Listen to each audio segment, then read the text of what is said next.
Hello నమస్తే. ఆంధ్రప్రదేశ్లో ఎన్నికల జరిగిన తీరుపైన చాలా అనుమానాలు వ్యక్తమవుతూ ఉన్నాయి. ఆంధ్రప్రదేశ్లో కూటమి సర్కారు విజయం వెనక ప్రజల ఓట్లు కాకుండా ఇంకా ఏదో ఉంది లాంటి అనుమానం చాలామంది వ్యక్తం చేస్తూ ఉన్నారు. వైఎస్ఆర్ కాంగ్రెస్ పార్టీ మాత్రమే కాదు, అనేక మంది ఆంధ్రప్రదేశ్లో ఎన్నికలు జరిగిన తీరుపైన అభ్యంతరం వ్యక్తం చేస్తూ ఉన్నారు, అనుమానాలను వ్యక్తం చేస్తున్నారు. 2024 సార్వత్రిక ఎన్నికల సందర్భంగా దేశవ్యాప్తంగా అనేక చోట్ల పార్లమెంట్ ఎన్నికల్లో అభ్యర్థులకు పోలైన ఓట్లకు కౌంట్ అయిన ఓట్లకు మధ్య వ్యత్యాసం బయటపడడంతో ఏపీ ఎన్నికలపైన కూడా ఆ అనుమానాలు బలపడుతూ వచ్చాయి. చాలా నియోజకవర్గాలకు సంబంధించి ఎలక్షన్ కమిషన్ వెబ్సైట్లో పోలింగ్ రోజు ఎన్ని ఓట్లయితే నమోదయ్యాయని చూపించారో, కౌంటింగ్ రోజు అదే ఎలక్షన్ కమిషన్ వెబ్సైట్లో పోలైన ఓట్ల కంటే ఎక్కువ ఓట్లు కౌంట్ చేసినట్టుగా కనపడ్డాయి. ఈ వివరాలని కొంతమంది ఎన్జిఓస్ బయటపెట్టి ఎలక్షన్ కమిషన్ని ప్రశ్నిస్తే ఆ తర్వాత ఎలక్షన్ కమిషన్ ఆ వివరాలని దాచేసింది, బుకాయించింది. సో ఆంధ్రప్రదేశ్కు సంబంధించి కూడా ఎన్నికలు జరిగిన తీరుపైన అనేక అనుమానాలు వ్యక్తమవుతూ ఉన్నాయి. న్యాయ పోరాటం చేస్తామంటూ ఓడిపోయిన పార్టీ చెప్పినప్పటికీ ఎందుకు ఆ పార్టీ ఇప్పటికీ స్తబ్దుగానే ఉంది. మద్యం అంశానికి సంబంధించి ఆంధ్రప్రదేశ్ ప్రభుత్వం ఏర్పాటు చేసిన ఛార్జ్షీట్ని ఫైల్ చేసింది. మొదటి ఛార్జ్షీటు 300 పేజీలకు పైగా ఉంటే తర్వాత అడిషనల్ ఛార్జ్షీట్ని కూడా నిన్న ఫైల్ చేసింది. సో మొదటి ఛార్జ్షీట్లోను తర్వాత ఛార్జ్షీట్లోనూ సిట్ అధికారులు తేల్చింది ఏంటి అంటే, ఈ మద్యం కుంభకోణం విలువ 3,500 కోట్ల రూపాయలు ఉంది అని. 60 నెలల పాటు జగన్మోహన్ రెడ్డి అధికారంలో ఉంటే ప్రతి నెల 50 నుంచి 60 కోట్ల రూపాయలు మద్యం కంపెనీల నుంచి ముడుపులు వసూలు చేశారు అని. ఈ వసూలు చేసిన డబ్బంతా ఆంధ్రప్రదేశ్ ఎన్నికల్లో ఖర్చు పెట్టారు అని. ఈ మొత్తం వివరాలని ఛార్జ్షీట్లో పొందుపరిచింది సిట్. ఛార్జ్షీట్లో పొందుపరిచింది అంటే దానికి సంబంధించిన ఆధారాలని సిట్ సేకరించి ఉండాలి. సో దానికి సంబంధించిన ఎవిడెన్స్ ఉండాలి. సబ్స్టాన్షియల్ ఎవిడెన్స్ని సిట్ అధికారులు సేకరించిన తర్వాతే ఏపీ ఎన్నికల్లో 3,500 కోట్ల రూపాయల మద్యం కుంభకోణానికి సంబంధించిన డబ్బుల్ని ఉపయోగించారనే విషయాన్ని ఛార్జ్షీట్లో పేర్కొని ఉండాలి. సో ఛార్జ్షీట్లో పేర్కొన్న అంశాలని ప్రూవ్ చేయాల్సిన బాధ్యత కూడా సిట్ అధికారులకే ఉంటుంది. న్యాయస్థానాల ముందు ఛార్జ్షీట్లో ఉన్న ప్రతి అక్షరాన్ని నిజమని, దానికి సంబంధించిన ఆధారాలతో సహా సిట్ అధికారులు ప్రూవ్ చేయాల్సి ఉంటుంది. సో ఆంధ్రప్రదేశ్లో మద్యం వ్యవహారం పైన ఏర్పాటైన సిట్లో చాలా సీనియర్ పోలీస్ ఆఫీసర్స్ ఉన్నారు. సో వాళ్ళంతా కూడా సుదీర్ఘకాలం అనుభవం ఉన్నవాళ్ళు. వాళ్ళంతా కూడా సిట్లో ఉండి ఇన్వెస్టిగేషన్ చేసి అనేక మందిని విచారించి తేల్చింది 3,500 కోట్ల రూపాయలు ఆంధ్రప్రదేశ్ ఎన్నికల్లో ఖర్చు పెట్టారు అని, మద్యం కుంభకోణానికి సంబంధించిన డబ్బులు. నేను రిపీటెడ్గా ఎందుకు చెప్తున్నానంటే అదే పాయింట్.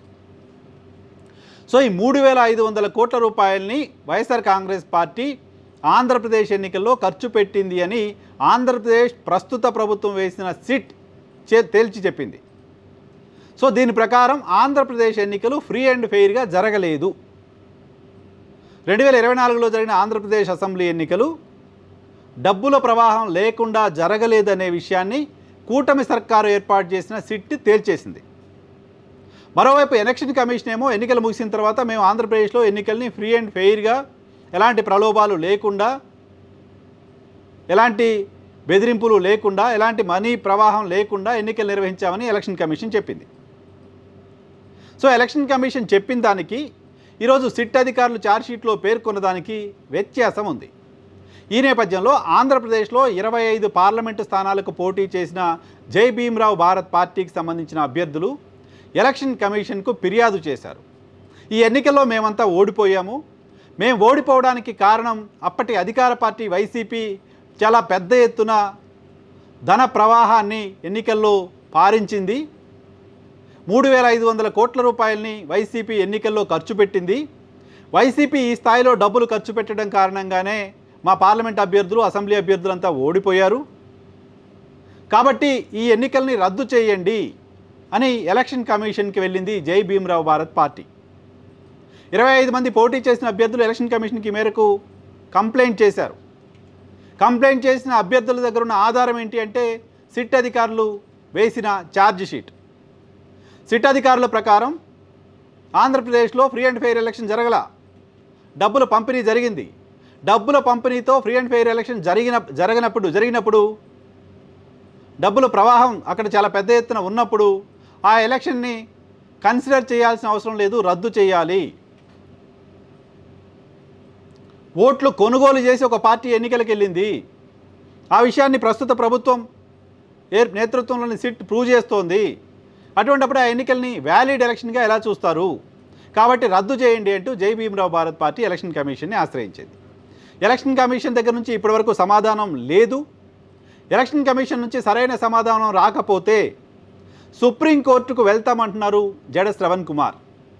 జడ శ్రవణ్ కుమార్ ఈ అంశానికి సంబంధించి న్యాయ పోరాటం చేస్తాను, ఎలక్షన్ కమిషన్ చర్యలు తీసుకోవాలి, చర్యలు తీసుకోకపోతే సుప్రీంకోర్టుకు వెళ్తాను, రిట్ ఫైల్ చేస్తాను, 25 మంది అభ్యర్థులు ఇండివిజువల్గా రిట్ ఫైల్ చేయబోతున్నారు అనే విషయాన్ని చెప్తున్నారు.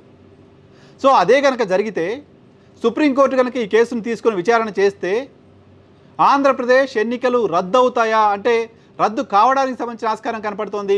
ప్రస్తుత కూటమి సర్కారు ఏర్పాటు చేసిన సిట్ ఇచ్చిన ఛార్జ్షీట్ ఆధారంగా చూస్తే 2 ఏజెన్సీలు, ఒకటి ఎలక్షన్ కమిషన్ ఎలక్షన్ బాగా జరిగింది, ఎవరు డబ్బులు ఖర్చు పెట్టలేదు ఆంధ్రప్రదేశ్లో అని చెప్తోంది. 2 ఈ ప్రభుత్వం ఏర్పాటు చేసిన సిట్ 3,500 కోట్ల రూపాయలు ఆంధ్రప్రదేశ్ ఎలక్షన్లో ఖర్చు పెట్టారు అని చెప్తోంది. ఈ 2 ఏజెన్సీల్లో ఏదో ఒక ఏజెన్సీ మాత్రమే నిజం చెప్పడానికి సంబంధించిన ఆస్కారం ఉంటుంది, ఇంకొకరు ఎవరు అబద్ధం చెప్తున్నట్టు. ఒకటి సిట్ తప్పు చెప్పుంటే ఎలక్షన్ ఫెయిర్గానే జరిగినట్టు, ఎలాంటి గొడవలు లేనట్టు, ఎలక్షన్ రద్దు చేయాల్సిన అవసరం లేనట్టు. లేదు సిట్ కరెక్ట్గా చెప్తుంది, ఎలక్షన్ కమిషన్ తప్పు చెప్తుంది అంటే ఎలక్షన్ని రద్దు చేయాల్సిన అవసరం ఉంటుంది.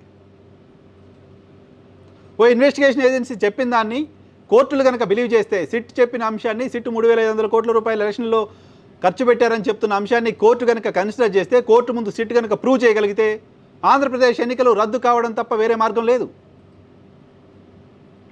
కోర్టులు తేల్చిన తర్వాత, కోర్టులే ఆంధ్రప్రదేశ్ ఎలక్షన్లో 3,500 కోట్లు ఖర్చు పెట్టాయనే విషయాన్ని తేల్చిన తర్వాత, నిర్ధారించిన తర్వాత ఇంకా ఆంధ్రప్రదేశ్ ఎన్నికలకు సంబంధించిన శాంటిటీ ఏముంటుంది? ఆ ఎన్నికల్ని రద్దు చేయడం మినహా వేరే మార్గమే ఉంటుంది ఎలక్షన్ కమిషన్కి. కాబట్టి జై భీమ్రావ్ భారత్ పార్టీ చేస్తున్న పోరాటం కారణంగా ఆంధ్రప్రదేశ్లో ఎన్నికలు రద్దు కావడానికి సంబంధించిన ఆస్కారం కనపడుతోంది. లేదంటే మద్యం కుంభకోణం ఒక కామెడీ అంశంగా మిగిలిపోబోతోంది. 3,500 కోట్ల రూపాయలు ఎలక్షన్లో ఖర్చు పెట్టారనే మాట అబద్ధమని కనుక తేలితే సిట్ కొండను తవ్వి ఎలకను కాదు కదా, ఎలక తోకను కూడా పట్టుకోలేకపోయింది అని అర్థం చేసుకోవాల్సిన అవసరం ఉంటుంది. సో ప్రభుత్వం ఏర్పాటు చేసిన సిట్ ఇచ్చిన అంశం ఆధారంగా జై భీమ్రావ్ భారత్ పార్టీ పోరాటం చేస్తూ ఉన్న నేపథ్యంలో ఎలక్షన్ కమిషన్ రెస్పాన్స్ ఎలా ఉంటుంది, ఎలక్షన్ కమిషన్ రెస్పాండ్ అవ్వకపోతే కోర్టుల్లో జడ శ్రవణ్ కుమార్ చేసే పోరాటం ఎలా ఉంటుంది, దాని పర్యవసానం ఎలా ఉంటాయనేది ఆంధ్రప్రదేశ్ రాజకీయాల్లో ఖచ్చితంగా ఆసక్తిని జనరేట్ చేయబోతున్నాయి.